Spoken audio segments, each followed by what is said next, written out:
অনেকদিন পর সার্বিয়া নিয়ে এত ইনফরমেশন ইউটিউব, ফেসবুক এবং বিভিন্ন সোশ্যাল মিডিয়া থাকা সত্ত্বেও আসলে মানে এই বিষয়গুলো নিয়ে মানুষের কৌতূহলের শেষ নেই। এখনো মানুষ প্রতারিত হচ্ছে।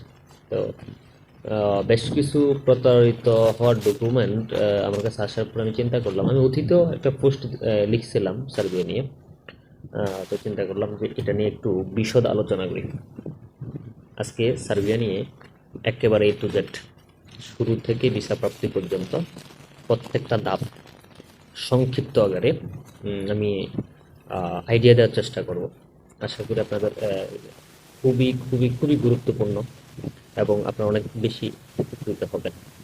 খুব মনোযোগ সহকারে একবার টোটাল ভিডিওটা দেখবেন, টোটাল ভিডিওটা। তাহলে সার্বিয়া নিয়ে আপনাদের যে কৌতূহল, যে কনফিউশন, প্রত্যেকটা ধাপ ক্লিয়ার হয়ে যাবে। তো সার্বিয়ার যেই ওয়ার্ক পারমিটটা সাধারণত আমাদের মতো তৃতীয় দেশের লোকদের জন্য ইস্যু করা হয়, সেটাকে বলে সিম্পল ওয়ার্ক পারমিট। এই সিম্পল ওয়ার্ক পারমিটটা সার্বিয়ার কোনো কোম্পানি যদি তার কর্মীর দরকার হয়, তারা নির্দিষ্ট কাজের উপর কর্মী নিয়োগ করে থাকে। আপনি যখন কোনো কোম্পানি থেকে চাকরি পাবেন, তখন সার্বিয়ার সেই কোম্পানি আপনার জন্য একটা জব কন্ট্রাক্ট অথবা এটাকে এমপ্লয়মেন্ট কন্ট্রাক্ট আপনার নামে, আপনার যাবতীয় তথ্য অনুসারে, পাসপোর্টে যেই তথ্যগুলো থাকে এবং কোম্পানির যাবতীয় তথ্য, আপনার বেতন, সুবিধা, সুযোগ সুবিধা, সকল কিছু লিখে একটা চাকরির চুক্তিপত্র ইস্যু করে। যদি সার্বিয়ার কোনো কোম্পানি অন্য দেশ থেকে বিদেশি কর্মী হায়ার করে, তাহলে ওই দেশের মন্ত্রণালয় থেকে ওই কোম্পানির পারমিশন নিতে হয়। এখন আপনি কোম্পানিতে যদি চাকরি পেয়ে যান, সার্বিয়ার কোনো কোম্পানিতে সিলেক্ট হওয়ার পর আপনাকে ঠিক কী কী ডকুমেন্ট ওই কোম্পানি দিবে। প্রথমত হচ্ছে আপনাকে একটা জব কন্ট্রাক্ট দিবে, ওয়ার্ক ইনভাইটেশন দিবে, গ্যারান্টি লেটার দিবে, হাউজিং অ্যালাওয়ান্স নামে একটা লেটার দিবে। এই ইত্যাদি ডকুমেন্টগুলা দিবে। এই সকল ডকুমেন্ট পাওয়ার পর আপনার পরবর্তী কাজ কি?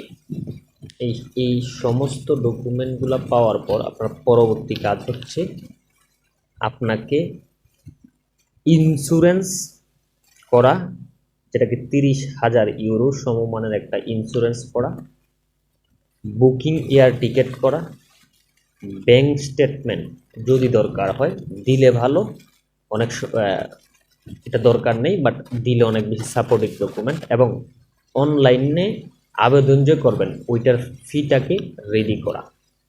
এই হচ্ছে দ্বিতীয় ধাপ।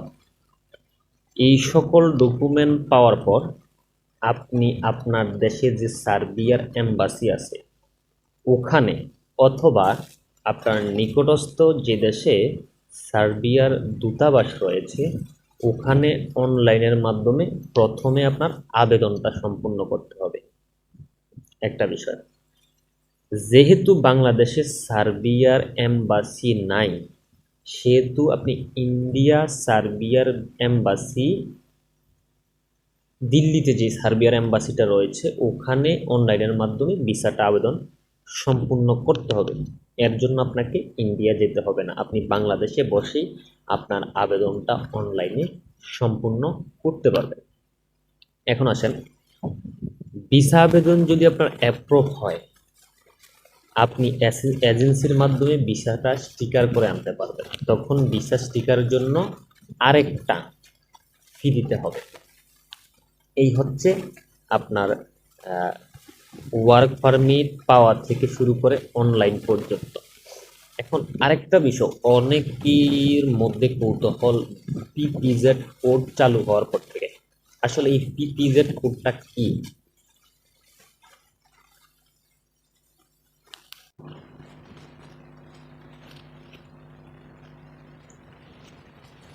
পিপিজেড কোডটার কাজ কি, কিভাবে সেটা নিতে হয়, আপনার কাজ কি?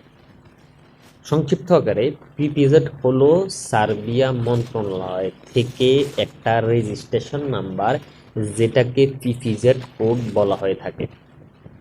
এই পিপিজেড কোড বিদেশি কর্মী নিয়োগের ক্ষেত্রে নির্দিষ্ট সংখ্যক কোঠার অনুমতি প্রদান করে। আমি আবারও কথাটা বলছি, এই পিপিজেড কোড বিদেশি কর্মী নিয়োগের ক্ষেত্রে নির্দিষ্ট সংখ্যক কোঠার অনুমতি প্রদান করে।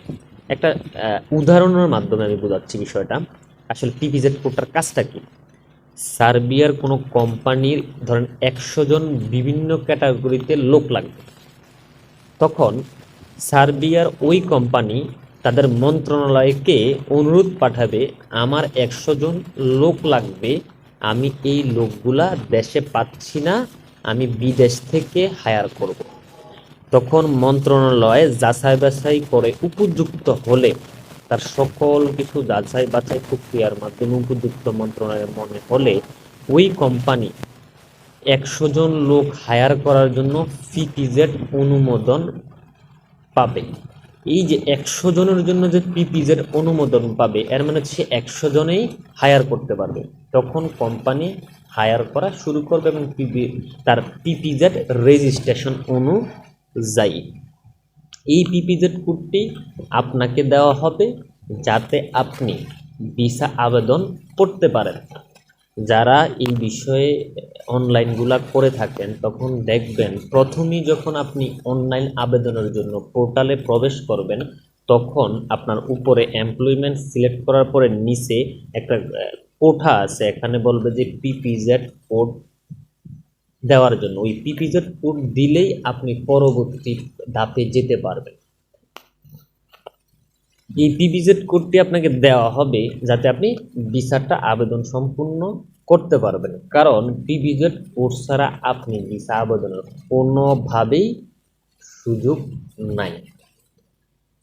আর কখনো অনেকেই এটা ধারণা করে থাকেন এই পিপিজেড কোডটা নির্দিষ্ট সংখ্যক বা নির্দিষ্ট করে ব্যক্তির উপর দেওয়া হয়।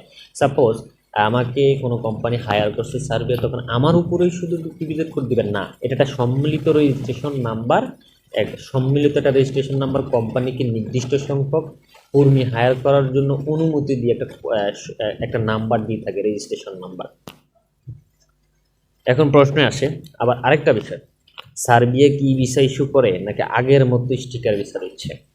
খেয়াল করেন, সার্বিয়া ই ভিসা ইস্যু করে, এটা সত্য, কিন্তু বাংলাদেশের জন্য এখনো পর্যন্ত ই ভিসা সার্বিয়া চালু করে ঠিক আগের মতোই স্টিকার ভিসা ইস্যু করে থাকে। সেটা 90 দিন অথবা 180 দিনের স্টিকার ভিসা তারা লং টার্ম এর জন্য ইস্যু করে থাকে।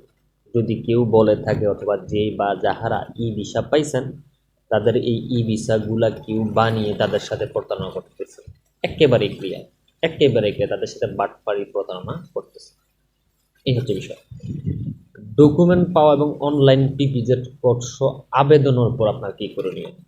আবার খেয়াল করেন, ডকুমেন্ট এই উপরের যাবতীয় ডকুমেন্টগুলো পাওয়ার পর অনলাইনে পিপিজেড কোড সহ আবেদনের পর আবেদন সম্পূর্ণ করে ফেলছেন, এরপর আপনার কি করণীয়?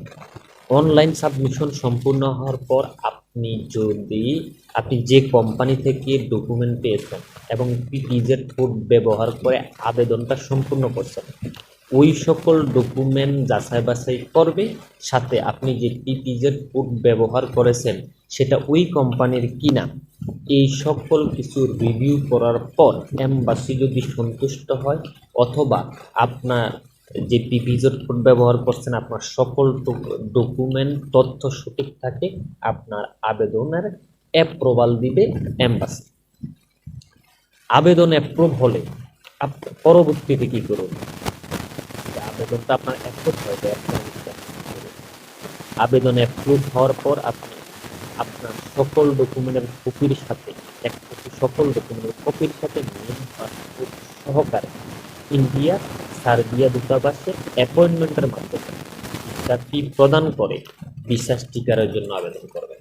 এক্ষেত্রে আপনাকে ইন্ডিয়া যেতে হবে না, আপনি এজেন্সির মাধ্যমে আপনার পাসপোর্ট ভিসা স্টিকার করে আনতে পারবেন।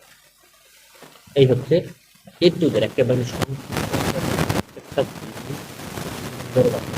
বুঝতে পারেন বলার বলার ট্রাই করছি। আপনি একটু মনোযোগ দিয়ে পুরো ভিডিওটা যদি একটু ফলো করেন, আপনারা প্রত্যেকটা জিনিস, আপনারা যারা আবেদন করে ফেলছেন অথবা আবেদন করবেন, প্রত্যেকটা জিনিস ম্যাচ করতে পারবেন আপনার সাথে সঠিক কিছু হচ্ছে কিনা।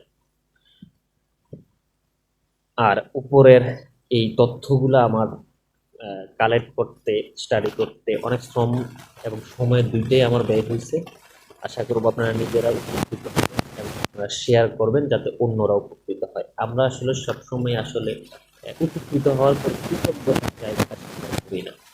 আমি কখনো বলি না আমার কোনো কিছু শেয়ার করি, কিন্তু আপনার একটা শেয়ার করার ফলে যদি আমার তথ্যগুলো সঠিক এবং নির্ভুল হয়ে থাকে, অন্য একটা লোকের অনেক বেশি উপকার হবে।